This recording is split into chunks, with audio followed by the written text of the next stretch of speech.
State of the division for the AL West. This is Ryan Finkelstein, managing editor at Just Baseball. Got Kendall, McKee here. We're going to be doing something interesting this week on all these shows. We're talking about duos in baseball. I got an article coming at the end of the week, and we're trying to narrow the field. And for this specific division, I think the conversation this year likely skews Astros. But as we project forward, a lot of duos to think about for the next 5 years, at least here, when it comes to the AL West. Let's start though with the Astros because they got a guy in Yordan Alvarez who is right in that conversation for being just the best pure hitter in baseball. And Jose Altuve is having another great year. That's the duo I'd roll out with. You could probably project forward and say maybe Alvarez and Tucker, but for this season, Yordan and Jose Altuve, and it's in the conversation for the best duo in baseball.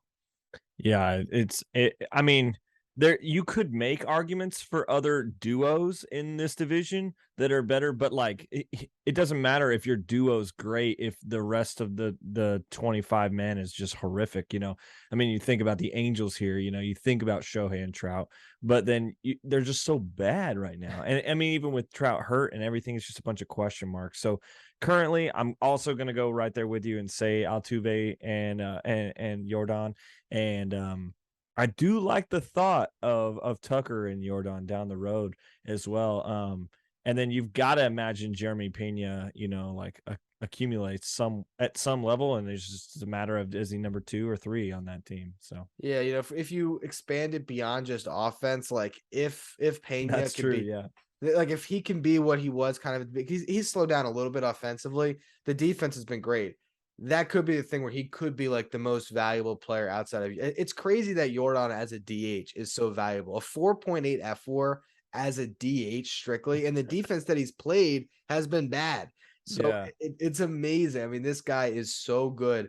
And I think a lot of the duo conversation, it depends on how you want to look at it because, like, you go to the Mariners and it's just J Rod and what? This year, yeah, it's J Rod, Ty France. Going forward, who knows what it's going to be? I mean, you know, Ty France is having a great season, but I mean, he's a little bit older now. So, like, how much do you project him going forward? Obviously, if we talk about the Angels, like on paper, strictly talent. Does it get any better than Shohei and Trout though? no, It can't, right? In no. baseball. It does not. Like the best duo you'd have to in an echo chamber, it's them. And still, yet the Angels are the worst managed team out there. Like I mean, they've consistently come up flat with amazing players. And I mean, I don't know what you would project that to be about. I mean, I have theories, but you know, that's a different conversation. But it's tough, man. It's tough to have two of the best players of our lifetime, one of the best players of our lifetime, and there's still just trash. It's it's insane. I mean, you know, like you said, Mike Trout, clearly the best player of our lifetime and, you know, already a Hall of Famer, second coming of Babe Ruth, and you can't figure out how to win with them. I mean, I get that Trout's been hurt this year, but he was healthy when they went on their tailspin. We go to the Rangers here, and I think this is where we can maybe take the conversation and start to transition towards the future a little bit. Yeah, They paid to bring in a duo. That's they what they did. did this offseason. They said, They you know what? did. We want a duo. Here is $500 million. Let's lock these guys up. Two of the top tier free agents, Marcus Semien and Corey Seager. And projecting forward, I mean, they have potential to be, you know, top middle of the infield combo and also one of the best duos in baseball as well. Yeah, and of course I like it. You know, that's my team. So, but I think Texas has always been at its best when its middle is solidified. You know, you think of Elvis and Ian Kinsler in there. You think, I mean, even when Mike I was out there, it's just like you think about the middle of the infield and you think about Rangers have always been great at turning two. Like they've always been great at rolling it up. And even I think that's why Martin Perez is so successful this year is that he's a ground ball pitcher and he's always succeeded in double play balls. And so when you have that up the middle defensively, that's great. And then it just like the cream of the crop here is that the next 7 or 6 years, depending on which contract you're talking about, these guys are there. Yeah. And the good thing is I don't think either one of them have to be there for 6 to 7 years because there's so many young middle infielders that are in this Rangers system. And I think that will probably change this offseason with trades and with the Rule 5 draft and stuff like that. But man, super cool to have this duo on the team for the next 7 or 6 years, depending on which player. So yeah, I think that they have a lot of promise. And I haven't even taken a look at the breakdown. Like Semien's start was so bad that like it's hard to even look at his full season stats. It's almost like as a Mets fan watching Lindor last year, where it's like, yeah, all right, everyone's looking at his numbers and they still think he sucks. But I'm looking right now at 16 home runs and 50 plus RBIs, and I'm like, he must be doing something right over the last couple of months. As a Rangers fan, has he kind of turned that corner a bit and got to the point where he looks like the guy that they signed him to be? What's funny is, we wrote an article about fantasy guys that were sucking. Yeah, Clay had wrote one about it, like midway, probably about 2-3 weeks before the trade deadline. I mean the All-Star break, and the lead image was Marcus Semien, and I think that day he started going on a run. And so I'm convinced that Semien reads our articles here at Just Baseball, and he's probably listening to this podcast. So Marcus, keep it up. I'm super in. I'm a full-on believer that he figured out what he was doing, and he didn't really even change his approach. And when you talk about him and Woody coming to, like they discussed why they're like Marcus was just on a slump. And he was just saying things weren't falling for him. And he's going to keep his approach the exact same. He's not going to change anything. He's a proven hitter over his lifetime. And he's coming back around, and we've seen that. So, well, this one's for you as a Rangers fan. If Marcus is listening, you still suck. Okay. I'm gonna keep that chip on his shoulder. All right.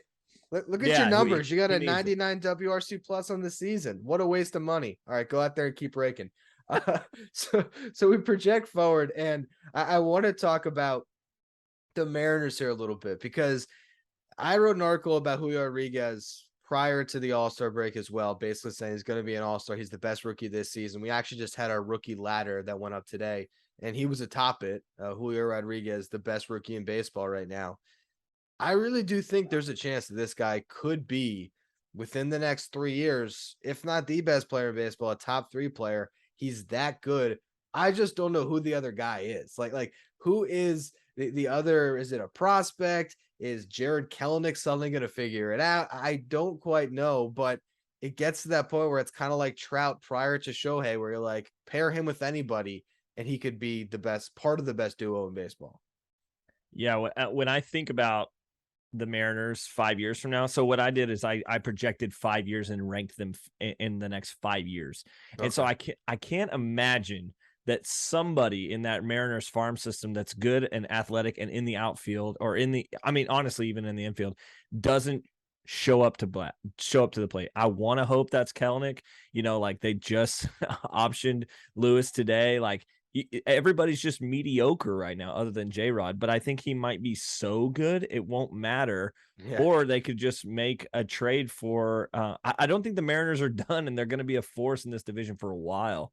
And I think as Houston's stock begins to come a little more weaker over the next couple of years, as Altuve ages and things like that, I think the Mariners and I honestly, I think the Mariners and the Rangers are positioned well over the next 5 to 7 years. So yeah, I think they are. I think because you can kind of forecast those guys in their prime, that's the difference. Where now you got this weird back thing with Mike Trout, where obviously if the two of them are healthy for the next 5 years and both on the Angels, but you got Shohei, is he going to be the next Juan Soto trade? Like, are they going to look at the Trout back injury?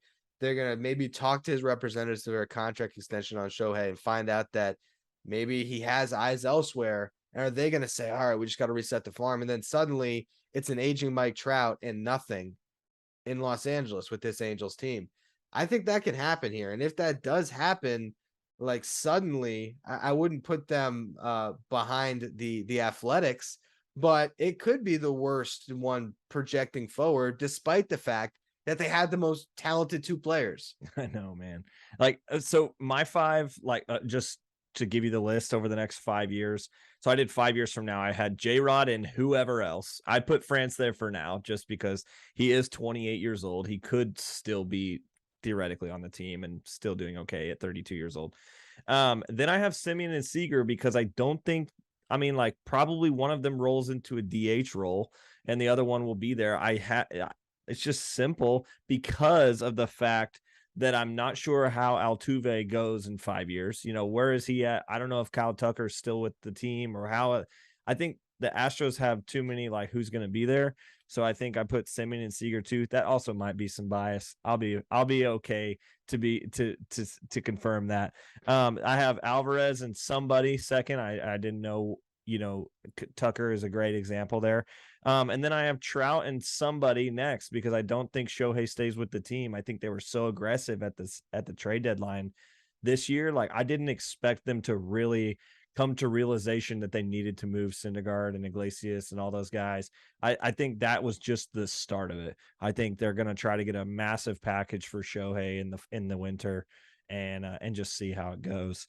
And then at the bottom, I have Shea Langoliers and Kyler Murray coming out of the Oakland. I'm hoping for a Kyler Murray comeback for the Las Vegas Athletics in 5 years. It was so funny because he just signed that contract. I would what was it? It was like 5 years, $230 million. Like, yeah, that dude picked the right sport. I know. I wanted to see him, like, when he was getting drafted in football. I was so hoping that it would be like the 49ers or Oakland so that he could potentially play both. Like the first, like, of course we've got a two-way player right now in Shohei, but we haven't really had a dual sport person in a while. And I know they're coming. I know it's coming somewhere, like someone's going to be the next Bo Jackson. Or who, there's a lot of guys who did it, but Dion. Yeah, I mean that would be crazy. It would be so ridiculous for him to do it at the quarterback position. That was always the thing. It's like you just can't. Like, that's like you got to study so much, and he's already got a study clause. Well, I actually think they redacted the study clause, but anyway. Yeah. We'll see what the Athletics can cook up over the next couple of years, but their prospects aren't great as far as who can be paired with Shea Langoliers.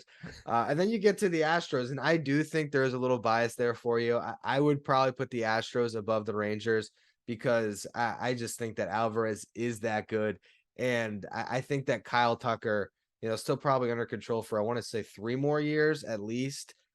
They've been really good at locking some of these guys up. He's a free agent in 2026, so they got him 2 years, or 2023. Yeah, 3 more years after this one.